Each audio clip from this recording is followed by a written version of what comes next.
जी बेटा, अस्सलाम वालेकुम। हम इलेक्ट्रिसिटी के असाइनमेंट सॉल्व कर रहे थे, 2 पार्ट्स हो गए थे, थर्ड पार्ट कर रहे हैं। नेक्स्ट क्वेश्चन है मे 06। A circuit contains 3 similar lamps A, B and C. The circuit also contain 3 switches S1, S2 and S3. तो इन स्विचेस हैं, ये स्विच है, switch S1, S2 and S3 हैं। One of the lamp is faulty. In order to detect the fault, an ohm meter, a meter that measures the resistance, is connected between the terminals X and Y. यहाँ पे ओम metre connect करते हैं, यहाँ पे ओम metre का ये symbol होगा, ओम metre को कनेक्ट करेंगे। कितना गंदा सर्कल बने। हाँ जी, ओम मीटर कनेक्ट करेंगे यहाँ पे। और क्या है जी, figure 7.2 shows the reading of ohm meter for the different positions. Okay.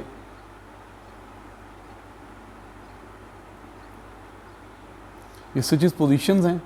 जब तीनों स्विच ओपन है, S1, S2 एंड S3, तीनों स्विचेस ओपन है, तो रीडिंग कितनी आ रही है?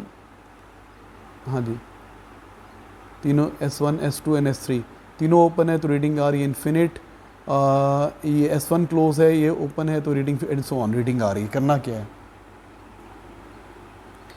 Identify the faulty lamp and the nature of fault.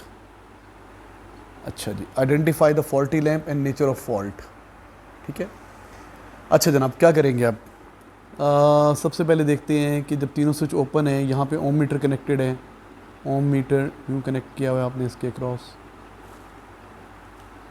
ठीक है, यहाँ पे ओम मीटर कनेक्टेड है यूँ करके। और क्या कहते हैं, जब तीनों स्विच ओपन है तो करंट का पाथ बन रहा है, करंट का कोई पाथ बन रहा है, करंट का कोई पाथ नहीं बन रहा है। देखें, करंट जो है ना, अगर फॉर एग्जांपल ये पॉजिटिव है, ये नेगेटिव है, ओम मीटर भी तो करंट पास करवाता है ना, तो करंट कहीं से भी नहीं आ सकता, ना S1 के थ्रू, ये भी ओपन है, S2 के थ्रू, S3 के थ्रू। तो फिर क्या होनी चाहिए? रेजिस्टेंस इन्फिनिट होनी चाहिए। रेजिस्टेंस इन्फिनिट है, ठीक है जी, ये बात तो सही है। ओके, फिर कहते हैं S1 को क्लोज कर दिया। अब मैं ये हटाता हूँ सब कुछ। ओके, अब क्या किया? S1 को क्लोज कर दिया, ये क्लोज कर दिया, इसे क्लोज कर दिया। अब करंट का पाथ चेक करें। करंट यूँ आएगा, करंट इधर से आएगा, इधर से आएगा, इधर से आएगा, इधर से आएगा और इधर से जाएगा।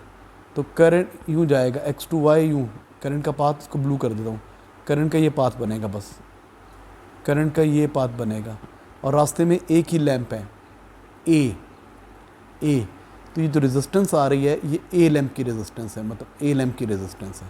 ये ए लैंप ए की रेजिस्टेंस है, मतलब इसका मतलब है कि ये 15 ओम्स का है। ना ये फॉल्टी है, ना ये शॉर्टेड है। भाई अगर तो सॉरी, ना तो ये शॉर्टेड है, ना ये ब्रोकन फिलामेंट है। अगर ब्रोकन फिलामेंट होता है ना, तो उसकी रेजिस्टेंस इन्फिनिट होती है। अगर शॉर्टेड होता है तो उसकी रेजिस्टेंस 0 होती है। इसकी ना 0 है, ना इन्फिनिट है। तो ये लैंप ओके है, ये लैंप ओके है, और इसकी रेजिस्टेंस 15 है। अब चूँकि आइडेंटिकल लैंप्स हैं, तो हर लैंप की रेजिस्टेंस कितनी होनी चाहिए? 15 ही होनी चाहिए। ठीक है जी, इसको ज़रा हटाते हैं एनोटेशंस को। तो हमें पता चल गया कि हर लैंप की रेजिस्टेंस अगर ये नॉर्मल है तो कितनी है? 15 ओम्स। इसकी भी कितनी होगी? 15 ओम्स। इसकी भी 15 ओम्स। अच्छा, आगे क्या कहते हैं? S1 open, S2 closed. ये ओपन कर दिया, ये क्लोज कर दिया। इसको मैं क्लोज करता हूँ। अब करंट का पाथ क्या होगा? करंट यहाँ से आएगा, यहाँ से आएगा, यहाँ से आएगा, यहाँ पे नीचे नीचे नीचे नीचे नीचे नीचे यूँ जाएगा, और करंट यूँ जाएगा। अब इसके रास्ते में 2 लैंप्स हैं, A एंड B, और ये दोनों सीरीज़ में हैं। 15 ओम्स इसकी है, और अगर ये करेक्ट है, ये फॉल्टी नहीं है, तो उसकी भी 15 ओम्स होगी। 15 + 15 30 आंसर होना चाहिए। तो 30 आ रहा है, बिल्कुल आ रहा है, ये 30 आ रहा है। इसका मतलब ये हुआ कि A भी फॉल्टी नहीं है, B भी फॉल्टी नहीं है। 30 आ रहा था, 30 चाहिए था, 30 आ रहा है। ठीक है। अच्छा भी, अब क्या करते हैं? एनोटेशन रिमूव करते हैं, आगे दोबारा देखते हैं। अब वो कह रहा है कि ये ओपन है और ये 2 क्लोज है। इसे भी क्लोज कर दिया, इसे भी क्लोज कर दिया, इन दोनों को क्लोज कर दिया। अच्छा, अब कितनी रीडिंग होनी चाहिए? अब देखो ना बेटा, अब करंट यहाँ से आएगा, करंट यहाँ से आएगा, स्प्लिट हो जाएगा, कुछ इधर से जाएगा, कुछ इधर से जाएगा, दोबारा कंबाइन हो जाएगा, और ये दोनों क्या बन जाएंगे? Parallel combination. अगर ये ओके हैं, हर लैंप की रेजिस्टेंस पता नहीं कितनी है? 15 ओम्स इसकी है, 15 ओम्स इसकी रेजिस्टेंस है। अगर ये ओके है तो हम ये अज्यूम करें कि कोई लैंप भी फॉल्टी नहीं है, इसकी रेजिस्टेंस भी कितनी है 15 ओम्स, सबकी 15 ओम रेजिस्टेंस है। तो ये पैरेलल कॉम्बिनेशन बनने से इनकी टोटल रेजिस्टेंस कितनी होनी चाहिए, इन दोनों की पैरेलल आइडेंटिकल है ना, 15/2 7.5 होनी चाहिए, और ये 7.5 इन दोनों की है और साथ सीरीज़ में 15 है। तो आपके सर्किट की टोटल रेजिस्टेंस कितनी होनी चाहिए, 7.5 प्लस 15, इट शुड बी 22.5। अगर तीनों लैंप ओके हैं तो ओम मीटर को 22.5 बताना चाहिए, लेकिन ये कितना बता रहा है, ये 15 बता रहा है। इसका मतलब ये हुआ कि सब लैंप ओके नहीं है। अब ए और बी तो ओके थे, इसका मतलब सी ओके नहीं है। सी क्या है, it is faulty lamp, C is faulty lamp. ये लैंप जो है ना, ये लैंप क्या है, फॉल्टी। हमें कैसे मालूम हुआ, अगर ये फॉल्टी ना होता तो रीडिंग कितनी होती, यहाँ पे रीडिंग जो आई हुई है ना, ये जो रीडिंग आई है, ये रीडिंग कितनी होनी चाहिए, 22.5 ओम्स होनी चाहिए थी अगर तीनों ओके होते तो। अब रीडिंग 15 आ रही है, इसका मतलब ये फॉल्टी है। अब हमने देखते हैं कौन सा है फॉल्ट, नेचर ऑफ फॉल्ट क्या है, क्या ये ब्रोकन फिलामेंट है कि ये शॉर्टेड फिलामेंट है। देखो ये तो पता चल गया, ये फॉल्टी लैंप, ये लैंप ख़राब है। अच्छा, अब अगर इस पर ब्रोकन फिलामेंट होता, अगर ये क्या होता, ब्रोकन फिलामेंट, अगर ये ब्रोकन होता, ब्रोकन होता तो उसकी रेजिस्टेंस कितनी होती, इन्फिनिट। तो फिर करंट के पास पाथ क्या चाहिए, स्विच क्लोज होता, क्योंकि ब्रोकन फिलामेंट है, करंट के पास यही पाथ होता, सिर्फ ये करंट के पास ये पाथ होता, ये स्विच ऑन था ना, करंट खाली ए से और बी से गुजरता, और ए और बी सीरीज़ में होते, सी से ना गुजरता, क्योंकि यहाँ पे सर्किट, ये ब्रोकन फिलामेंट है, सर्किट इनकम्प्लीट है। ये ब्रोकन फिलामेंट कैसे एक्ट करता है, ये तो ब्रोकन फिलामेंट होता है, it acts like incomplete circuit, ये इनकम्प्लीट सर्किट की तरह एक्ट करता है ब्रोकन सर। तो फिर करंट तो यहाँ से पास ही नहीं होगा ना, करंट ए और बी से जाएगा। तो रीडिंग कितनी होनी चाहिए थी, 15 ओम इसकी है और 15 ओम इसकी है, तो 15 + 15 सीरीज़ हो जाता, तो आंसर 30 होना चाहिए था। यहाँ पे 15 की जगह में आंसर कितना होना चाहिए था, 30 ओम होता अगर ये ब्रोकन फिलामेंट होता। अब 30 नहीं है, 15 है, इसका मतलब ये ब्रोकन फिलामेंट नहीं है, ब्रोकन फिलामेंट नहीं है। ब्रोकन फिलामेंट होता तो रीडिंग कितनी आती बेटा, 30 ओम्स आती। अच्छा, अब रीडिंग कितनी आ रही है, 15। अब हम देखते हैं अगर ये शॉर्टेड फिलामेंट है, ये लैंप फॉल्टी है, और हम एज्यूम करते हैं क्या शॉर्टेड फिलामेंट। अगर ये शॉर्टेड फिलामेंट है बेटा, अगर ये शॉर्टेड फिलामेंट है तो फिर इसकी रेजिस्टेंस कितनी होगी, जो शॉर्टेड फिलामेंट होते हैं उसकी रेजिस्टेंस कितनी होती है, उसकी रेजिस्टेंस होती है 0। शॉर्टेड फिलामेंट है ना, ये स्विच भी ऑन है, ये स्विच भी ऑन है। अब करंट कहाँ से जाएगा, करंट जब x से पहुँचेगा ना, तो x से y पे जाने के दो पाथ हैं, b के थ्रू भी जा सकता है, c के थ्रू भी जा सकता है। b की रेजिस्टेंस है 15 ओम्स, c की रेजिस्टेंस है ऑलमोस्ट निग्लिजिबल, तो सारे का सारा करंट यहाँ से गुजरेगा, यहाँ से गुजरेगा। इससे करंट निग्लिजिबल पास होगा, करंट पास ही नहीं होगा। आपको पता है जिससे से करंट पास नहीं होता उसकी रेजिस्टेंस को हम कंसिडर ही नहीं करते। तो क्या हो जाएगा, इसकी रेजिस्टेंस कितनी है 15 ओम्स, और करंट जा रहा है यूँ करके, यूँ रेड वाले पाथ से जा रहा है, तो और इसकी रेजिस्टेंस 0 है, तो 15 + 0 आपका आंसर 15 आना चाहिए। तो 15 आ रहा है, इसका मतलब है ये फॉल्टी लैंप है, और इसकी इसमें फॉल्ट क्या है, शॉर्टेड फिलामेंट, ये शॉर्टेड फिलामेंट है, शॉर्टेड फिलामेंट है। एक अप्रोच तो ये है कि करंट सारे का सारा सी से गुजरेगा। दूसरी आप ऐसे भी सोच सकते हैं, आप ये अज्यूम कर सकते हैं कि ये पैरेलल कॉम्बिनेशन बन गया। कौन सा वाला, ये बी और सी क्या बन गया, देखो ना, बी और सी ये दोनों क्या है, पैरेलल कॉम्बिनेशन, ये पैरेलल कॉम्बिनेशन है, ये कॉम्बिनेशन है पैरेलल। इसकी रेजिस्टेंस कितनी है 0, नियर बहुत कम, इसकी 15। पैरेलल में टोटल रेजिस्टेंस मिनिमम से भी कम होती है, अब 0 से कम तो नहीं हो सकती। इसकी रेजिस्टेंस 15 है, इसकी रेजिस्टेंस 0 है। आपको पता है पैरेलल में रेजिस्टेंस कम हो जाती है, तो अब मिनिमम से भी कम हो जाती है। 15 है और ये 0 से कम तो नहीं हो सकती, 0 ही होगी ना। तो इन दोनों की टोटल रेजिस्टेंस 0 है, इन दोनों की, ये जो पैरेलल है ना, बी और सी पैरेलल कॉम्बिनेशन बन गया, इनकी टोटल रेजिस्टेंस 0 है, और एक ही 15 है, तो 15 आंसर आना चाहिए। तो इसका मतलब ये हुआ कि ब्रोकन फिलामेंट है, ब्रोकन नहीं सॉरी शॉर्टेड फिलामेंट है, सी फॉल्टी लैंप है, और इसे फॉल्ट क्या है, शॉर्टेड फिलामेंट, यही बताना था आपको। अच्छा भी next, suggest why it is advisable to test the circuit using ohm meter that causes negligible current rather than a power supply। जी बेटा, आप कहते हैं क्यों सेंसिबल है। अगर आप यहाँ पे पावर सप्लाई लगा दें, सोचें ज़रा, अभी तो आपने ओम मीटर लगाया हुआ है ना, अभी तो आपने ओम मीटर लगाया हुआ है यहाँ पे, मैं एक ऊपर करता हूँ। हमने x और y के दरमियान, x का है ये x है,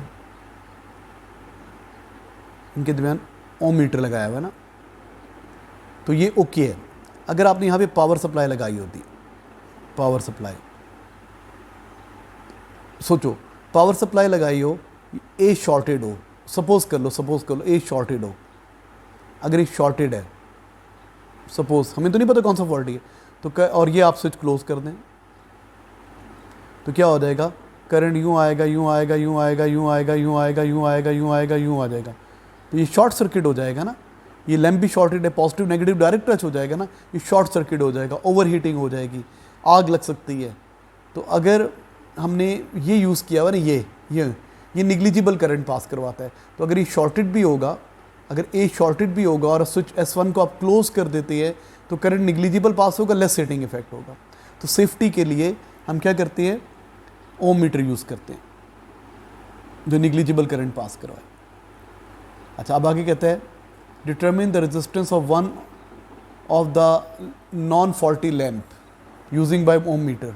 तो नॉन फॉल्टी लैम्प की कितनी रेजिस्टेंस है, ओम मीटर ने कितना बताया आपको आंसर, ओम मीटर ने बताया 15 ohms.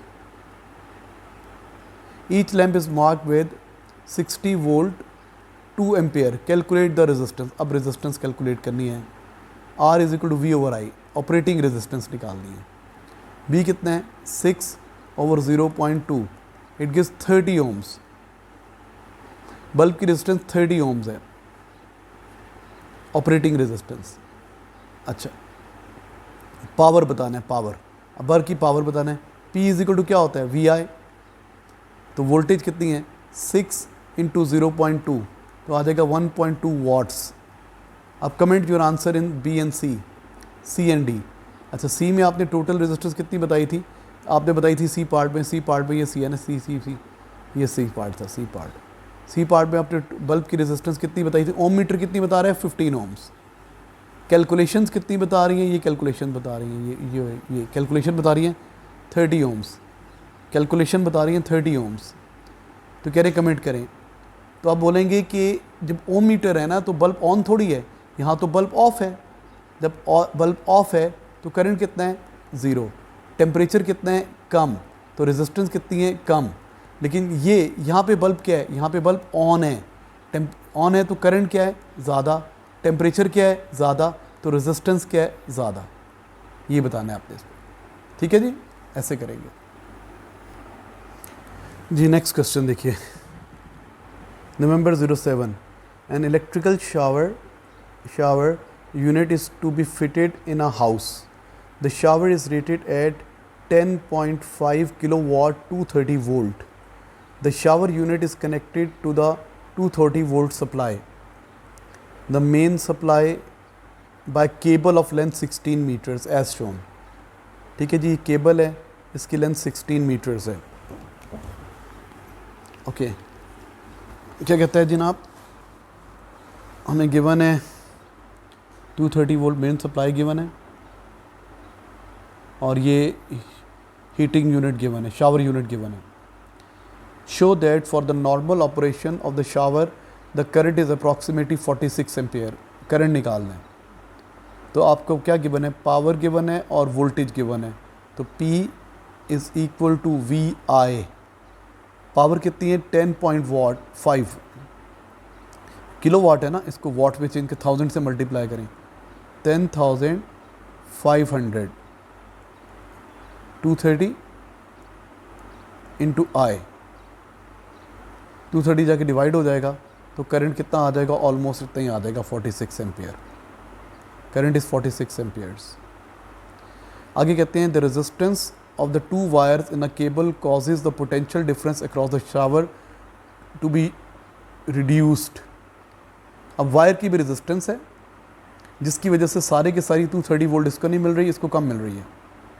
The potential difference across the shower unit must not be less than 225। मतलब इसको जो बेसिकली वोल्टेज मिल रही है वो कितनी मिल रही है, 225 वोल्ट मिल रही है। ओके, द वायर इसके मेड अप ऑफ कॉपर और उसकी रेजिस्टेंस गिवन है आपको। अच्छा, उसकी रेजिस्टिविटी गिवन है, कॉपर की बनी है, इसकी रेजिस्टिविटी गिवन है आपको। Assuming that current in the wire is 46, maximum resistance of the cable, cable की रेजिस्टेंस निकालनी है। ओके, आपको केबल की क्या पता है, आपको केबल की वोल्टेज पता है। देखो ना, अगर 230 टोटल वोल्ट है ना, टोटल वोल्ट 230 में से इसको कितना मिल रहा है 225, तो इनको मैक्सिमम कितना मिल रहा होगा 5 वोल्ट। तो मुझे इनकी वोल्टेज भी पता है और करंट तो दोनों में सेम होगा ना बेटा। करंट यूँ जाएगा, सपोज ये लाइव वायर है, लाइव वायर से जाएगा, हीटर से गुजरेगा, न्यूट्रल से वापस आएगा, तो ये सब सीरीज़ में होती है ना, तो सीरीज़ में करंट सेम होता है, करंट 46 ही होगा। तो रेजिस्टेंस भी पता है, रेजिस्टेंस निकालनी है, वोल्टेज भी पता है और बेटा करंट भी पता है। वोल्टेज कितनी है 5 और करंट कितना है 46। सॉल्व करेंगे तो रेजिस्टेंस आ जाएगी 5/46, 5 डिवाइड बाय 46, इट गिव्स 0.108, 0.11 कर लेते हैं, 0.11 एम्पियर। करंट कितना, रेजिस्टेंस कितनी आ गई 0.11 ओम्स। अच्छा, अब रेजिस्टेंस आ गई, maximum resistance of the cable आपने निकाल ली ना 0.11। आंसर चेक करो ज़रा,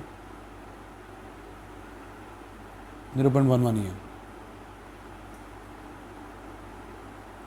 आगे आते हैं minimum cross sectional area of the wire, minimum cross sectional area of wire, area resistivity given है, एरिया निकालना है। Okay, area area area area area तुम्हारा फार्मूला क्या होता है, आपको याद है फार्मूला?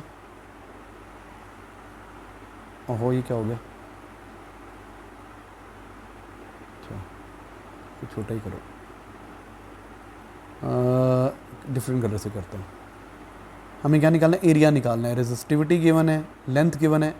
ओके, लेंथ फार्मूला क्या होता है, R is equal to rho L over A, तो A किसके इक्वल हो जाएगा, A rho L over R। अच्छा, रो कितना है जनाब 1.8 into 10 power -8 into length, length of wire, length कितनी है। ओके हाँ, यहाँ पे देखो, यहाँ पे बेटा इस पे दो चीज़ों का ख्याल रखना है। 16 मीटर केबल है ना, तो 16 मीटर की लाइव वायर है और 16 मीटर की न्यूट्रल वायर भी तो होगी ना। टोटल केबल के अंदर तो 2 वायर हैं, लाइव भी जा रही है, न्यूट्रल भी जा रही है, करंट जाएगा और यूँ वहाँ पे, तो टोटल लेंथ 32 मीटर्स है।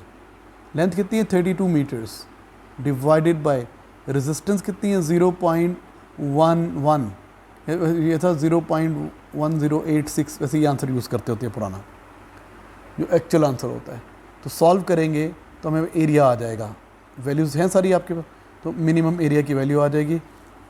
सो कितनी वैल्यू आती है एरिया की, अभी चेक करता हूँ, मार्किंग स्कीम से कैलकुलेटर में यूज़ ही कर रहा हूँ। मैथड यही है, बस लेंथ आपने 32 लेनी है, फार्मूला आपको आता है। लेंथ देखें 16 ली हुई है, तो 5.3 into 10 power -6 meter square, 5.3 into 10 power -6 meter square. तो आ रही है, कहाँ गया cursor, 5.3 into 10 power -6 meter square, ये आंसर है। Connecting the shower unit to the main supply means the cable having wires with too small. Connecting the shower unit to main supply by the means of a cable having wires that with a too small a cross-sectional area would significantly reduce the power output to the shower unit. अगर हम पतले area के निकालेंगे तो ये cut जाएगी। Assuming that the shower is operating at 210 volt rather than 230 volt, okay, and its resistance is unchanged. Determine the ratio of power dissipated to 10 volt over this, उसकी resistance नहीं हुई। अच्छा, पावर का फार्मूला क्या होता है, V square over R, resistance change नहीं की ना, तो भाई ये लगा लें फिर V square over R, R तो सेम है, कैंसिल हो गया, तो ये V1 है और ये V2 है, ये 210 का स्क्वायर ओवर 230 का स्क्वायर, सॉल्व करेंगे तो आंसर आ जाएगा। अच्छा, आगे कहते हैं suggest and explain one further disadvantage of using wire too और small cross sectional area in the cable. अब एरिया कम होगा ना तो उसकी रेजिस्टेंस ज़्यादा होगी, तो हीटिंग इफेक्ट ज़्यादा होगा, मोर हीटिंग इफेक्ट, हीटिंग इफेक्ट ज़्यादा होगा, हीटिंग इफेक्ट ज़्यादा होगा। जब हीटिंग ज़्यादा होगी तो वायर ओवर हीट होकर मेल्ट हो सकती है, हीटिंग ज़्यादा होगी, तो ये डिसएडवांटेज है। नेक्स्ट क्वेश्चन बेटा, November 03, an electric heater is rated at 240 volt 1.2 kilowatt, voltage पता है, पावर पता है, and has a constant resistance constant है। For the heater operating at 240 volt show that current is 5 ampere. तो बस current निकालना है, पावर पता है, तो पावर का फार्मूला भी पता है, P इज इक्वल टू क्या होता है, VI, वैल्यूज डाल दें। ये 1200 किलो वाट्स है ना, 1.2 किलो वाट है, इसको वाट में लेना है, तो क्या आ जाएगी 1200, 1000 से मल्टीप्लाई करेंगे ना, वोल्टेज 240 इंटू आई, तो आई क्या आ जाएगा, सॉल्व करेंगे 1200 डिवाइड बाई 240, ये 5 एम्पेयर ही आ जाएगा इंशाल्लाह, चेक कर लेंगे ये। कैलकुलेट रेजिस्टेंस, हाँ जी रेजिस्टेंस निकालनी है यहाँ पे, R is equal to V over I, what is voltage 240, what is current 5 4s are 5 8 48 ohms,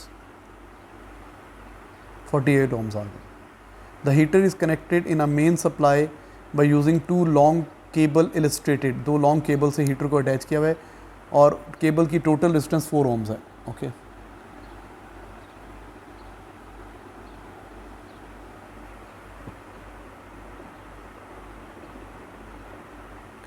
हाँ जी, the cable have total resistance of 4 ohms, the voltage of the main supply is adjusted so that the heater operates normally at 240 volts.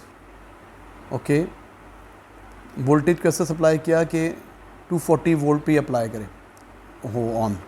The cable have total distance 4 ohms, the voltage of the main supply is adjusted so that the heater operates normally at, heater को 240 volt ही मिल रही है जितनी चाहिए थी। आपने power कुछ तो cable को भी मिलेगी ना, इसका मतलब ये हुआ कि आपकी जो मेन पावर सप्लाई की वोल्टेज है वो 240 से ज़्यादा है, कुछ इसको मिल रही है, कुछ केबल को मिल रही है और कुछ हीटर को तो 240 पूरी मिल रही है। अच्छा आगे क्या कहते हैं, calculate the potential difference across cable, cable के अक्रॉस पोटेंशियल डिफरेंस बताएं।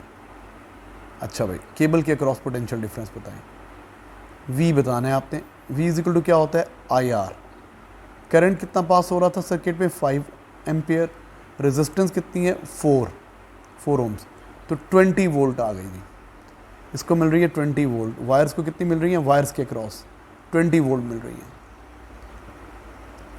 अच्छा आगे कहते हैं the voltage of the main supply, 20 volt इसको मिल रहा है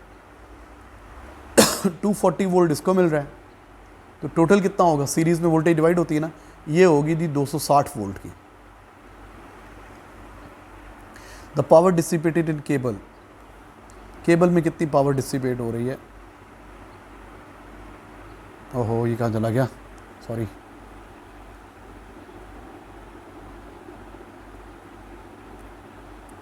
हाँ जी पावर डिसिपेटेड इन केबल, तो क्या फार्मूला लगेगा, P is equal to VI, P is equal to VI भी लगा सकते हैं, I स्क्वायर R भी V स्क्वायर R भी, P is equal to VI सबसे आसान है। केबल को कितनी वोल्टेज मिल रही है 20 और करंट कितना पास हो रहा है 5, 100 watts. Using the information determine the efficiency at which the power is transferred from supply to the heater, power supply to the heater over power input, heater को कितनी पावर मिल रही है 1200, इनपुट पावर कितनी है 1200 हीटर को मिल रही है plus 100 cable को मिल रही है, तो ये इस तरीके से करेंगे 1200 ओवर 1300, ये एफिशिएंसी आ जाएगी आपकी 12 ओवर 13, 0 से कट गया 12 ओवर 13, चेक कर लेते हैं, मार्किंग सिम लिखने तो मुझे ये भी 0.92 आ रहा है, 0.92 ठीक है, ऐसे ही करना है। अच्छा भी next question,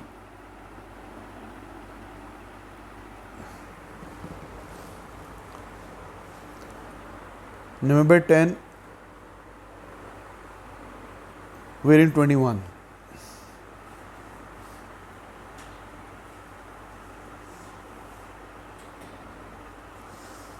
A lamp is rated at 12 volt 36 ohms. Okay, एक मिनट एडजस्ट हो जाऊँ सही तरह. हाँ जी, क्या कहते हैं? A lamp is rated at 12 volt 36 watts. Calculate the resistance of the lamp. Working temperature, इसकी रेजिस्टेंस निकालनी है. पावर पता है और वोल्टेज पता है, रेजिस्टेंस निकालनी है. P पता है 36 वाट्स, वोल्टेज पता है 12. कौन सा फार्मूला बनता है इन दोनों को मिला के पावर का? V I I square R V square over R, V square over R. तो आर किसके इक्वल हो जाएगा बच्चों? R is equal to V square over P. What is V square? 12 का स्क्र ओवर 36, 144 ओवर 36, 4 आ रहा है मेरे ख्याल से, 4. आर इज इक्वल टू, ये हो जाएगा R is equal to V square over P. ये आ रहा है 4 ohms, 4 ohms. ठीक है. अच्छा, क्या कहते हैं? On the axis of figure 6.1 sketch a graph to show the voltage current characteristic of a lamp. Lamp का वोल्टेज करंट करेक्टरिस्टिक बताना है. लैम्प का कैसे होता है जनाब, सबको पता है?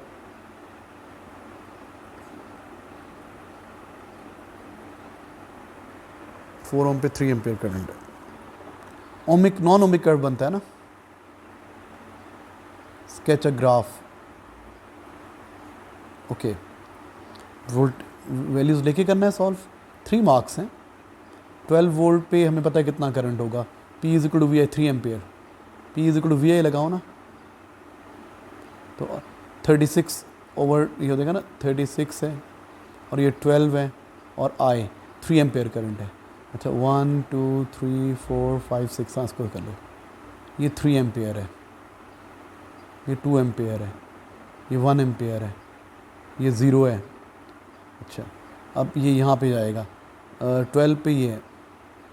और लैम्प का ग्राफ ओमिक तो नहीं बनता ना, ऐसा तो वोल्टेज एक्सिस सिर्फ होता जाता है ना. तो ग्राफ कैसा बनेगा? यूँ करके यूँ करके यूँ करके यूँ करके यूँ कर दें, ऐसे बनाएंगे टेढ़ा. 3 मार्क्स से इसलिए वैल्यूज भी लेके कर दिया. Some heaters are each labelled 231 kilowatt. These heaters have different constant resistance. Determine the total power dissipation for the heaters connected shown in figure this. अच्छा जी, हीटर्स हैं 230 वोल्ट के साथ लगे हुए और इनकी कांस्टेंट रेजिस्टेंस है.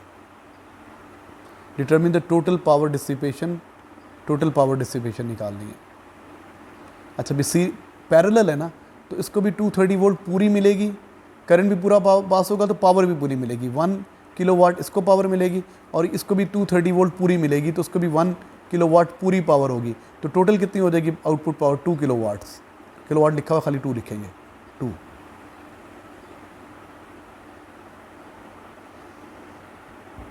जब तुम लोग सीरीज़ में लगा दोगे इसको, जब सीरीज़ में लगा दोगे तो क्या होगा? जब सीरीज़ में लगा दोगे तो मेरा बेटा इसको मिलेगी आधी वोल्टेज, 115 वोल्ट आधी वोल्टेज, 115 वोल्ट आधी वोल्टेज. वोल्टेज आधी मिलेगी तो करंट भी आधा. इसकी रेजिस्टेंस कांस्टेंट है ना, IR होता है, रेजिस्टेंस कांस्टेंट है, तो वोल्टेज करंट के प्रोपोर्शनल होती है. जब वोल्टेज डिवाइडेड बाय 2 हो रही है तो करंट भी डिवाइडेड बाय 2 हो जाएगा. मतलब वोल्टेज भी हाफ, करंट भी हाफ. तो पावर कितनी हो जाएगी? P is equal to V I होता है ना, P is equal to V I. Voltage भी हाफ मिल रही है, करंट भी हाफ, तो पावर 1/4 हो जाएगी. एक को जो पावर मिलेगी ना 1/4 मिलेगी, 1000 वाट नहीं मिलेगी, इसको मिलेगी 1000 डिवाइड बाई 4 0.25 किलोवाट्स इसको मिलेगी, 0.25 किलोवाट्स इसको मिलेगी. तो कितनी हो जाएगी? 0.5 वाट्स, 0.5 किलोवाट्स. एक अप्रोच तो ये है कि आप इस तरह पावर निकालें, वोल्टेज भी आधी, करंट भी आधा. दूसरी अप्रोच क्या है? हमने रेजिस्टेंस निकाली थी इसकी, और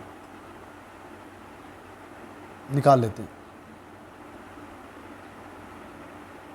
अब रेजिस्टेंस निकालने फिर पावर निकालना। ओके, दूसरी अप्रोच क्या, अगर आपको ये पसंद नहीं आया, आपको ये समझ में नहीं आया, इसको मैं मिटाता हूँ। हाँ जी, क्या करते हैं हम, ये कहते हैं कि निकाल लेते हैं ना, पावर 230 है और क्या था, वोल्टेज 230 है और पावर 1 किलोवाट है।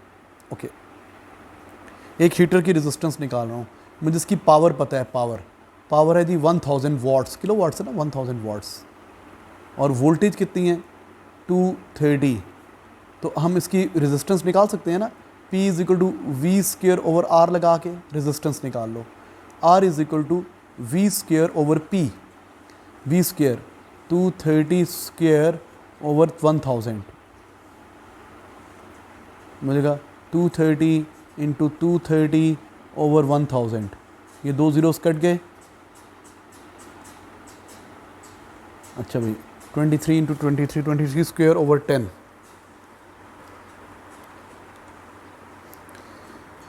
52 529, तो 52.9 हो गई। तो आपके पास क्या आ गया, 52.9 ओम्स एक की रेजिस्टेंस है।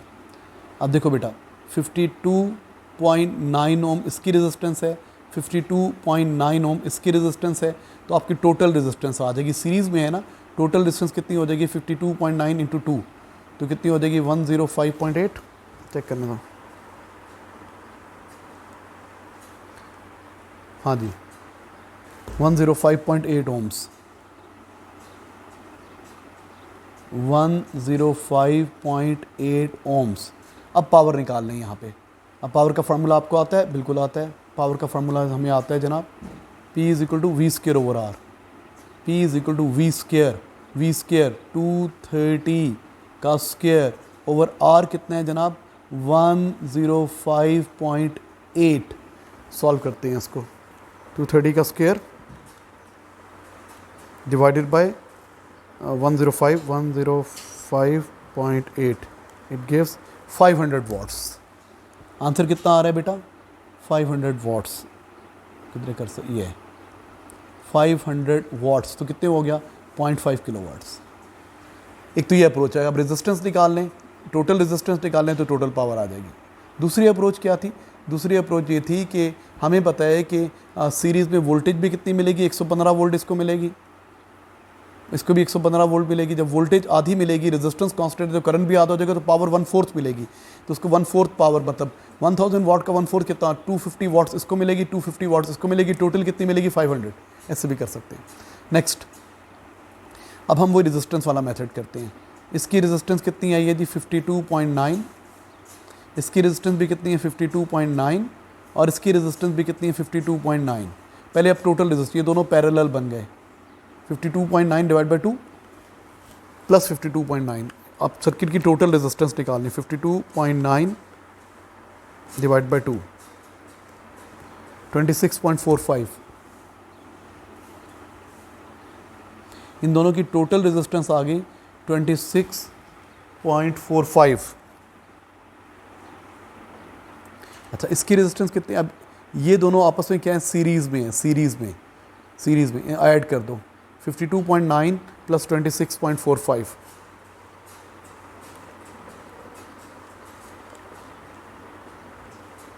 79.35। तो हमारी सर्किट की टोटल रेजिस्टेंस आ गई है 79.35, 79.35। ये टोटल रेजिस्टेंस पता है आपको, टोटल वोल्टेज भी पता है 230 वोल्ट। तो बेटा टोटल पावर आ जाएगी ना V square over R, power कितनी हो जाएगी 230 का स्क्वेयर ओवर 79.35।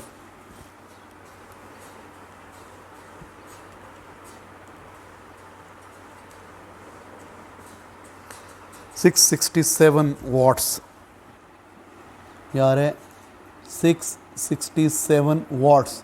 तो कितने किलो वाट्स हो जाएगा 0.67 किलो वाट्स, 0.67 किलो वाट्स। हमने P is equal to V I वाला formula V square over R वाला लगाया और सॉल्व कर लिया। अगर आंसर कंफर्म कर लूँ मार्किंग स्कीम से, मार्किंग स्कीम है भी कि नहीं, 0.67 ही है, 0.5 ही है, बिल्कुल सही कर लिया जनाब हमने। जी बेटा नेक्स्ट क्वेश्चन देखिए, May 08, an electric heater consists of three similar heating elements A, B, C, 3 similar elements हैं heating elements, switches हैं, बैटरी की वोल्टेज है। Each heating element is rated 1.5 kilowatt 240, हर एक की पावर रेटिंग गिवन है, and may be assumed to have a constant resistance, उनकी resistance constant है, बिल्कुल सही है, और सर्किट पे कनेक्टेड है मेन सप्लाई के साथ। Calculate the resistance of one of the heating element, एक की रेजिस्टेंस निकालनी है आपने। तो आपको वोल्टेज पता है, पावर पता है, फार्मूला पता है। फार्मूला क्या होता है, P is equal to V square over R. तो R किसके इक्वल हो जाएगा, वी स्क्वेयर ओवर P। तो वी स्क्वेयर कितना है जनाब, 240 स्क्वेयर डिवाइडेड बाय 1.5 नहीं 1500 करेंगे। सॉल्व करते हैं, 240 इंटू 240 डिवाइडेड बाई 1500, ये 2 ज़ीरोज़ इनसे कट गए। अच्छा भी 3 5s are 15, 3 8s are, अच्छा अब क्या रह गया आपके पास, कैलकुलेटर करना पड़ेगा यार। 8 into 24 divide by 5, 8 into 24 divided by 5, 38.4 38.4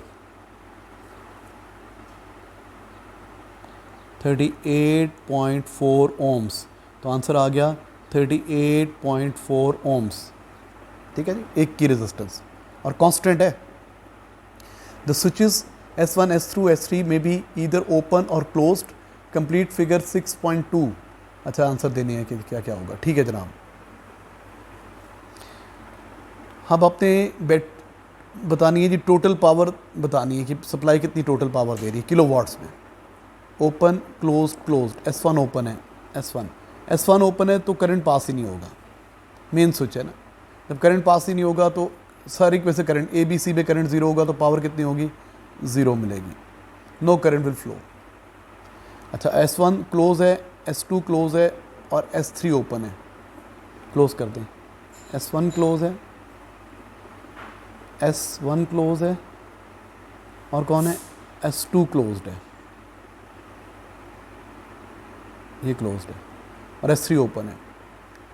अच्छा अभी करंट का पाथ चेक करें, करंट का path, what is the path of current, ज़रा गौर से देखें।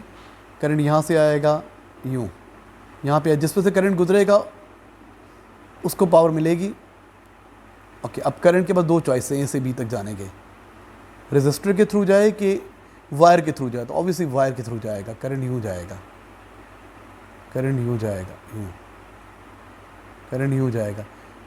B हीटर में से करंट नहीं गुजरेगा, एक ही में से गुजरेगा, सारी की सारी पावर इसको मिल जाएगी। तो इसकी पावर कितनी है, 1.5 है ना, 1.5 किलोवाट। चले हम कैलकुलेट कर लेते हैं। P is equal to V square over R, voltage कितनी है 240 का स्क्वायर ओवर 38.4, एक की रेजिस्टेंस आई थी 38.4 ही आई थी ना। अच्छा भाई तो कितनी पावर हो जाएगी, आंसर निकालेंगे ज़रा इसका। 1500 आ रहा है, आंसर आ रहा है 1500 वाट्स, तो हमने किलो वाट पे लिखना है ना, तो 1.5 किलो वाट, 1.5 किलो वाट्स। अच्छा आगे क्या कहता है, अब इसको इरेज करते हैं जनाब। अच्छा नहीं देख लेते हैं आगे क्या है। S1 क्लोज्ड है, S2 भी क्लोज्ड है, S3 भी, अच्छा ये भी क्लोज, ऊपर वाला ऐसे रहने दिया, नीचे भी क्लोज कर दिया। अब आपको बताइए पैरेलल कॉम्बिनेशन बन गया है। पैरेलल कॉम्बिनेशन इंडिपेंडेंट सर्किट होता है, इसको भी 240 वोल्ट पूरी मिल रही है ना, इसको भी 240 वोल्ट पूरी मिलेगी। जब पूरी वोल्टेज है तो पूरी पावर मिलेगी, मतलब वोल्टेज पूरी है तो करंट भी पूरा हो, क्योंकि रेजिस्टेंस कांस्टेंट है। इससे कितनी पावर मिल रही थी 1.5 किलोवाट्स, इससे भी कितनी पावर मिलेगी 1.5 किलोवाट्स। तो टोटल पावर कितनी हो जाएगी 3 किलोवाट्स। ये 3 आंसर आएगा। अगर आपको ये समझ में नहीं आया तो हम इसको रेजिस्टेंस वाले मेथड से भी कर सकते हैं। देखो ये दोनों मिलके क्या बन गए हैं, ये दोनों मिलके A N C parallel combination. तो आपकी सर्किट की टोटल रेजिस्टेंस कितनी आ जाएगी, 38.4 डिवाइड बाई 2, 19.2 ओम्स। 19.2 ओम्स इधर आएगा ना साथ। अब आप पावर निकाल लें, P is equal to V square over R, 240 का स्क्वायर ओवर 19.2, तो आंसर आ रहा है 3000 वाट्स। ये 3 किलो वाट, ऐसे भी कर सकते हैं। अच्छा अगला क्या है, क्लोज ओपन ओपन। ये क्लोज्ड, अच्छा मैं इसको मिटा रहा हूँ, नहीं ऐसा नहीं करते, जो चीज़ नहीं चाहिए वो मिटाते हैं। चलो सभी मिटा दो। इसका आंसर ये 0 आंसर था, ये 1.5 था और ये 3 था।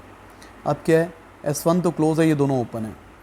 S1 क्लोज़ है, ये भी ओपन है, ये भी ओपन है। करंट का पाथ चेक करो, करंट कहाँ से गुजरेगा। करंट यहाँ से आएगा, यहाँ से आएगा, नीचे से नहीं जाएगा। क्यों, ये पाथ ओपन है। ये देखो S3 ओपन है, करंट A और B दोनों से गुजरेगा। अब अगर आप ज़ुबानी करना चाहें तो भाई देखो ना, ये 240 वोल्ट A और B में डिवाइड होगी, वोल्टेज भी आधी मिलेगी। अब चूंकि रेजिस्टेंस कांस्टेंट है तो करंट भी आधा हो जाएगा, पावर 1/4 हो जाएगी, पावर 1/4 हो जाएगी। 1500 को 4 पे डिवाइड करो, 375 वाट्स इसको पावर मिलेगी, 375 वाट्स इसको पावर मिलेगी, टोटल 750 वाट, तो 0.75 ये आंसर आएगा, 0.75 किलो वाट। अगर आपको मैथ्स आता है तो फ़ौरन कर सकते हैं।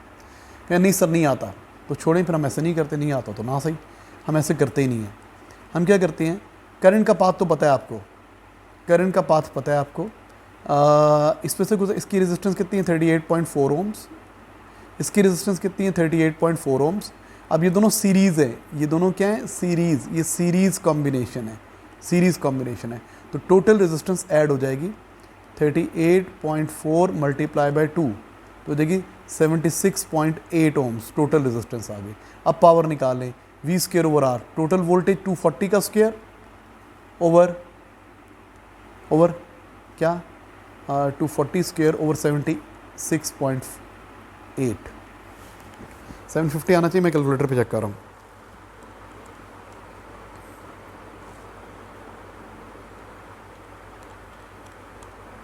$750 वाट्स, 750 वाट्स, किलो वाट्स पे लेंगे तो 0.75 आ जाएगा, 0.75 किलो वाट्स, किलो वाट्स। ठीक है बेटा। अच्छा अगला सिचुएशन क्या है, नेक्स्ट सिचुएशन ये है कि उसने स्विच क्लोज कर दिया है, कौन सा वाला, क्लोज ओपन क्लोज, ये वाला क्लोज कर दिया, S3 भी क्लोज कर दिया। अब ये पैरेलल कॉम्बिनेशन है, ये ऊपर के साथ ये नीचे वाला क्या है, parallel combination. Parallel circuit independent होता है, तो और ये यहाँ से यहाँ तक एक ही रजिस्टर है, इसको पूरी वोल्टेज मिलेगी, कितनी 240 वोल्ट पूरी वोल्टेज मिलेगी, पूरा करंट पास होगा तो पूरी पावर मिलेगी, 1.5 किलोवाट इसको पूरी पावर मिलेगी।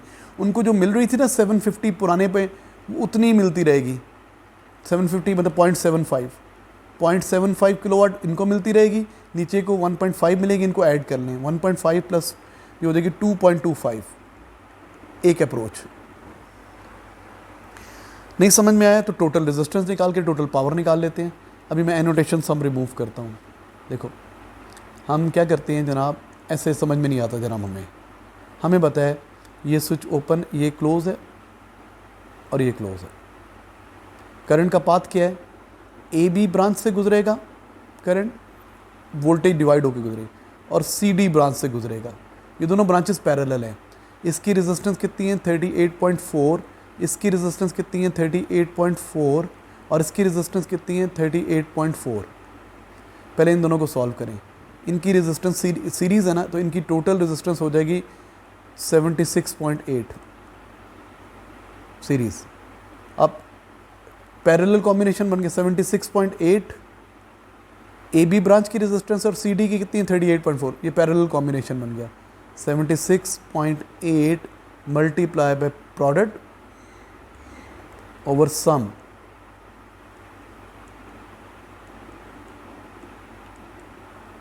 टोटल रेजिस्टेंस निकाल लें। 76.8 multiply by 70 multiply by 38.4 it gives divided by bracket start 76.8 plus 38.4 bracket close, it gives 25.6 ohms. 25.6 ohms total resistance आ गई आपकी। अब पावर निकालने, पावर का फार्मूला क्या होता है, V स्क्वायर ओवर R, 240 का square over 25.6,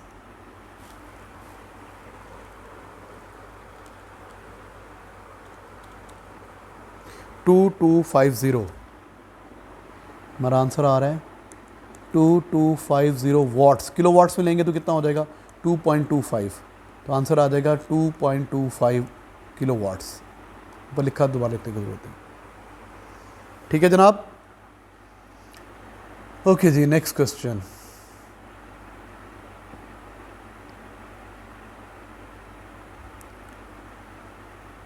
June 10 variant 23 state what is meant by electric current. Electric current क्या होता है, the rate of flow of charges.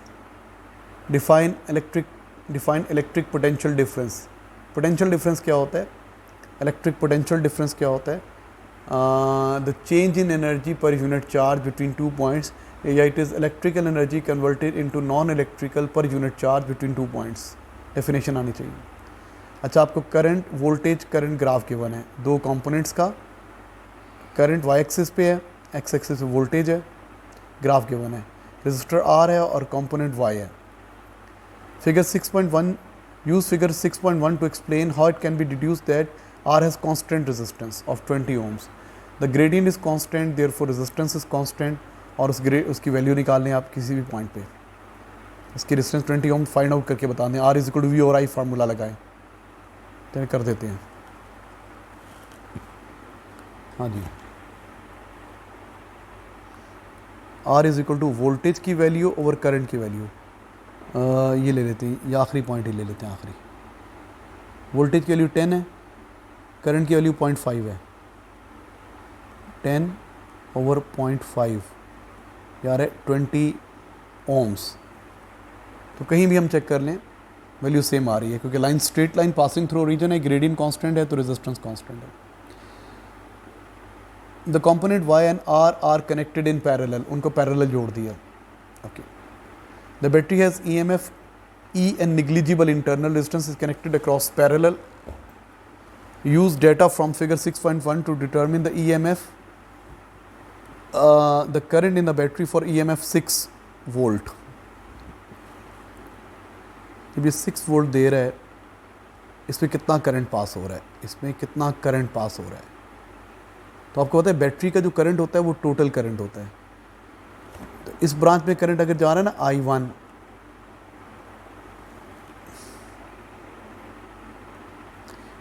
कुछ करंट टोटल करंट आएगा, कुछ I1 यहाँ से जाएगा, और इस ब्रांच में जा रहा है करंट I2। तो ये जो I टोटल है ना, बैटरी का जो करंट है वो I1 प्लस I2 है। यहाँ पे जो करंट है ना I टोटल,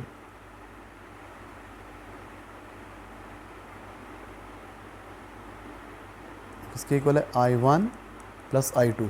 तो हम चेक कर लेते हैं 6 वोल्ट, 6 वोल्ट पे पैरेलल में इसको भी 6 वोल्ट पूरी मिल रही है, इसको भी 6 वोल्ट पूरी मिल रही है। बैटरी से करंट चेक कर ले, इसका तो करंट वैसे ही आ जाएगा आपके पास। इसका करंट कैसे आ जाएगा, R is equal to V over I भी लगा सकते हैं, और I is equal to V over R. V कितना है 6/20, कितना हो जाएगा 0.3 एम्पियर्स। इसमें से 0.3 एम्पियर है, इसमें 0.3 एम्पियर होना चाहिए। अब चेक करते हैं कंपोनेंट Y में कितना करंट है 6 वोल्ट पे। देखो ना, ग्राफ से चेक कर लो आप, 6 वोल्ट ये लिखा हुआ है ना, इससे ऊपर आओ,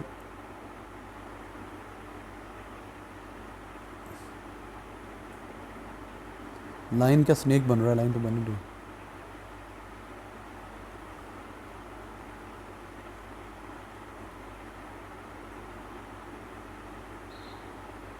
इस पर इतना करंट है 0.3 बन रहा है तो, और ये मिडिल से गुजर रही है। मिडिल है किधर है, ये 0.2 है, 0.2 से थोड़ा सा कम है, 0.1 से थोड़ा ज़्यादा है। ये 0.1 है, 0.19, ये अगर 0.195 एम्पियर, 0.195 एम्पियर इसमें है और 0.3 एम्पियर उसमें है, तो कितना हो जाएगा 0.495 एम्पियर या 0.5 भी कह सकते हैं आप। पढ़ना ज़रा मुश्किल हो रहा है इसमें, आप सही पढ़ोगे तो आ जाएगा। मैं मार्किंग स्किप से चेक कर लेता हूँ,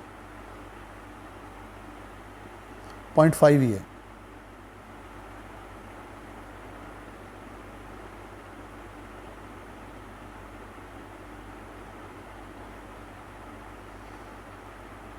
अच्छा भी 0.5 ही है। आगे कहते हैं हो गया ना, क्या करना था, करंट फ्रॉम बैटरी निकाल लिया। The total resistance of the circuit, 8 पे टोटल रेजिस्टेंस निकालनी है, 8 पे टोटल रेजिस्टेंस निकालनी है, 8 पे टोटल रेजिस्टेंस निकालनी है। ओके 8 पे टोटल रेजिस्टेंस, अब मैं इसको मिटा रहा हूँ।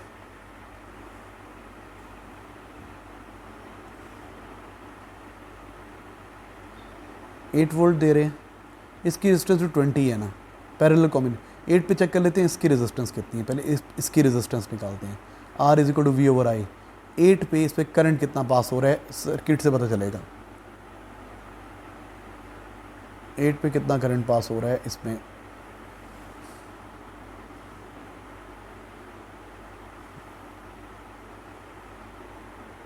कहाँ है 8, कर्सर कहाँ है, ये लाइन जो आ रही है,